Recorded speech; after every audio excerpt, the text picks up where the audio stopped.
Now we are going to learn how to pronounce the letter C, which is a little bit harder because the way you pronounce it depends on the letter that follows. If the letter C is followed by E or I, then the sound of the letter C is soft, as in the English word chat. Some examples are ciao, cena, cima. But if the letter C is followed by A, O, or U, then the sound of the letter C is hard, as in the English word cat.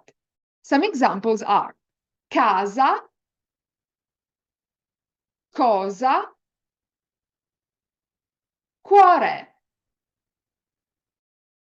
Now let's repeat the soft and the hard sound together, just to make sure that everything is clear. I'll go first.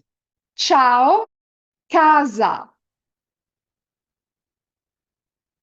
Cena, cosa. Cima, cuore. Well done. Now we are going to learn the combination of letters che and chi.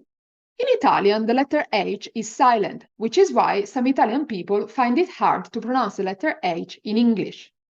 But when you find the letter H in between CE and CI, that turns the soft C sound into a hard sound. So you go from che and chi to che and chi. Let's have a look at some examples together. Please repeat after me. Che, chi, anche, fichi. Excellent. Adesso prova tu. You go first and I follow. Casa. Bello. Cosa. Cena. Mamma. Che.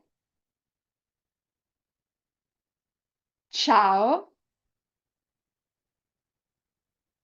Chi. Cuore. Perfect. Per oggi abbiamo finito. We are done for today. Ben fatto. Well done. My suggestion is to always aim at good, not perfect, because it will allow you to progress faster. And don't forget that you can replay this lesson for more practice. Grazie mille, alla prossima. Thank you very much. I'll see you next time. Ciao!